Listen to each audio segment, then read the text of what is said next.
Hello everybody, it's MKL303 here. Welcome back to a new commentary video. Today we'll be talking about a Dr. Phil episode talking about body positivity. Now, we're going to be looking through this video because, well, honestly, I don't know if it has gone too far because, well, a lot of people are just taking it a way bit too far on TikTok. I'll just say that because I watched a few of other commentators and yeah, TikTok is not a great place for that. So let's just get started, shall we? So many doctors are middle-aged white men, and my body is different. Thank you for calling me middle-aged. I love the fact that she never, ever made a sentence about that there's a problem with it. Like, she just said that she doesn't like it. Like, well, she sounds like it, and her body doesn't like that or some like that. Well, I don't know what she's talking about because, well, we just gone a few seconds into this episode, and, well, it just started off like a banger. Like, what the hell? Like, seriously? We're already starting off like this? And just because your body doesn't like it doesn't mean, like, I mean, how does your body react to it is the problem. Like, your body shouldn't be able to react to it. It's you. It's a you problem, though. Like, I think it's a you problem. I've struggled with my weight and my body image my entire life. Kids bullied me for my weight, but I always shrugged it off, thinking, oh, well, they're just like mean kids. When I was 10, my friend's mom told me, Lexi, with those blue eyes and that beautiful singing voice, if you just lost the weight, you could take over the world. So it was particularly soul-crushing to learn that adults were thinking negatively about my body also. Why is she thinking this so negatively? I mean, like, whatever she said, I guess, that quote unquote, she lost a few pounds, then she would look a beautiful girl or something like that. I get that because, well, it wasn't really being mean. It was just saying that you might need to lose a little bit of weight because you gained a little bit too much. It's just trying to tell you that to motivate you to lose some weight. They're not being mean about you. They're not just thinking about it. They're just saying they're trying to help you lose it. They're not trying to be mean about it or anything like that. And with the fact that I've seen a lot of commentators commentate about this, it's just sad. I don't know why society has been just deep below these recent years. I don't know what the hell I missed. Anyways, yeah, just I don't know what the hell happened to society after all these years, but it's definitely not a good thing. Yes, there we go. My journey to accepting myself was gradual. I've really made peace with my body. I started creating content for Instagram about 4 years ago to document my own self-acceptance and body confidence journey. One of the most common troll comments I receive is that I'm promoting obesity. So many people seem to feel entitled to a fat person's personal business and are quick to judge them. When people are berating me online and telling me I'm gonna die by the time I'm 30, it is not inspiring. Ma'am, you need to talk about the fact that you look like an avocado if you had a child, and if it was a female. You look like if Nikocado Avocado had a child, and that's not a good thing. That is not a good thing. And she's saying that it's not inspiring because she's promoting obesity. I get that, but that comment might have gone too far as well because she was just making videos about herself. But if they're trying to, aka, get positive about your body, that's going to get too far because the fact that that is promoting obesity.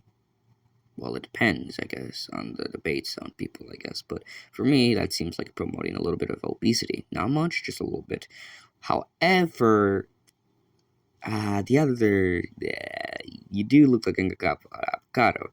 So, I mean, the comment is kind of wrong, but kind of right at the same time. Happy Happy Will and I are soulmates. He is the love of my life. I think body positivity is good, but people online have made rude comments to Lexi just because she's fat. It's painful to watch. My guy, you sound like a gay-ass motherfucker. I know that's like, I know that's stereotypical, but, I mean, I'm not wrong because of his voice. I mean, haven't you seen Nikocado Avocado's voice when he was younger? He did sound gay at some point, but he wasn't that kind of sounding gay. But, I mean, he's straight for some reason. As someone that's bisexual, you sound more gayer than gay. I have a few friends that are gay, and you said gayer than them. I'll say that. I respect her tenacity, her fight, and her vigor through it all. I hope that people can just see me loving myself the way that I am and feel inspired to love themselves the same way. What's your definition of body positivity? My definition of body positivity is pretty simple. It's self-acceptance, radical self-acceptance, regardless of whether you're as healthy as you'd like to be, or whether you love how you look, or maybe sometimes you don't. It's the belief that no matter how you feel in that moment, you know that you are deserving of good things and respect and dignity. Okay, that depends, I guess. That's debatable, but if you make cringe TikToks about your body positivity, then that's not really acceptable because of the fact that well, you're making cringe TikToks about your body, and that just makes no sense because you're gonna get people that are just gonna hate you, and I don't know why you didn't handle. I don't know why your husband was saying like the comments are just horrendous or something like that. Like seriously, if you're gonna just make a video or TikTok about it, you're gonna get hate comments at some point. You have to expect that. I mean, hell, I had a few hate comments on my old TikTok, which is not deleted because I didn't really have a point for it anymore. So honestly, you're gonna get hate comments, and people are going to hate you. You can't really change that in people's minds. It's society. You gotta accept that. Okay, how many of you, just by a show of hands, would support what she's just saying with her definition? Okay, how many of you would say, I got a problem with that? Okay, a couple of wafflers. Okay, I'm raising my hand because I got a problem with that. All right. Do you define it pretty much the same way? I would say so, yeah. Okay, then I got a problem with both of you two. So you're in We trouble. can work it out, Yeah, I think. I bet. Now, here's my problem. See, I think in this society, I think we have always confused body image with self-image. I think they vary together and should not. We have a good body image, our self-image goes up. We have a poor body image, then our self-image tends to go down. That shouldn't be the way it is. Would you agree? I agree that how you view your body shouldn't be the only thing that makes you feel good about yourself. That's what I think body positivity helps with. If you start to change how you see yourself, if you start to approach your body image with a sense of compassion and tenderness, then you start to see yourself in a more gentle light rather than like a harsh criticism. And so when you are feeling negatively about your body, instead of it making you feel negatively about yourself altogether, you can say, I feel negatively about my body today, but I'm gonna show myself kindness and compassion, and I'm just gonna say, you're doing your best, and tomorrow's a new day.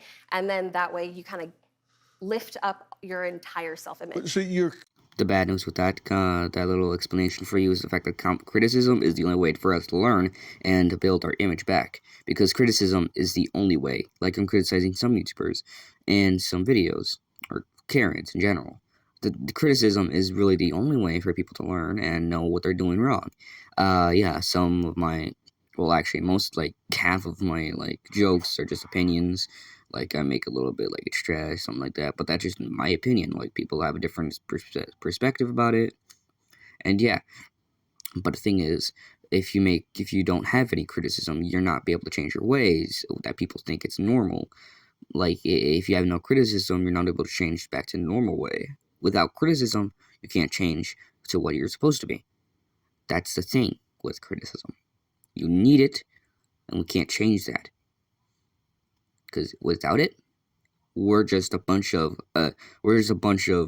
nobodies that just like what we like.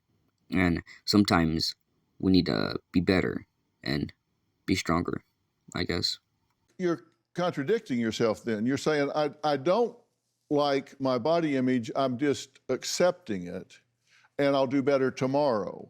And I don't, see, to me, this body positivity says we're not gonna focus on body image, we're gonna focus on the person inside, but it seems to be totally focusing on body image. What about the health issues? I think most of the critics about this focus on the fact that by seeming to celebrate the body, not your worth, not your value, but to celebrate the body, you're ignoring the health risks. The whole Thank you, Dr. Phil. You made a better explanation than I would. So, basically, he's right in the situation because he's always right. He's Dr. Phil. But like I said, he makes a lot of sense here because if you ignore the fact that health risks are on, like, you have health risks, the more you have weight on you, like, the more you gain it, the more health risks you have. And it's just not good for you in general. Like, you have more health risks, which, if I'm being honest, I don't know, man, but that's kind of bad because, well, it's your health. Since you're gained weight, you're losing more of your health, and you just ignore the fact that your health is just going more down the more you gain it. You need to, like, notice the fact that you have health risks with it, and you have to just change it a little bit, like, at least lose 12 pounds or 7 or 5. That's a lot for people, but for really, it's just not a lot. So I would recommend you lose at least that much, because if you don't, then you're gonna have more health risks that are not gonna be, and you're gonna have less benefits for your health. And I mean that. point of fat acceptance, body positivity, body neutrality even, is destigmatizing the fat phobic, toxic diet culture, beauty standards, all of these expectations that are put onto people to look a certain way or to avoid looking a certain way. Did you really just put the imaginary word fat phobic in there? Really? Now we know you're just a cringer. Like, you're just a cringe person. You don't put a fat phobic word in there. You never put fat phobic, that's just a word that fat people made up. I am kind of fat myself. I'm a little obese. I can accept that because, well, I'm trying to change that. I'm trying to be more skinny, more like that. But the thing is, you're accepting it, and you're not going to change that. And I accept the fact that, I accept the fact that I'm fat, and I can't really change it, but I'm trying to change the much I can with it. As in, like, exercising and stuff. Well, you, however, you're not. Like, at all. Anyways, I'm gonna end this commentary video for today. I hope you guys enjoyed this commentary video, and it's been a week. I'm kind of losing a little bit of motivation in commentary, but I'm trying my best to keep it up for you guys. So I hope you guys enjoyed today's video. If you did, want to like, subscribe, and if you also want to, leave a comment. Anyways, bye.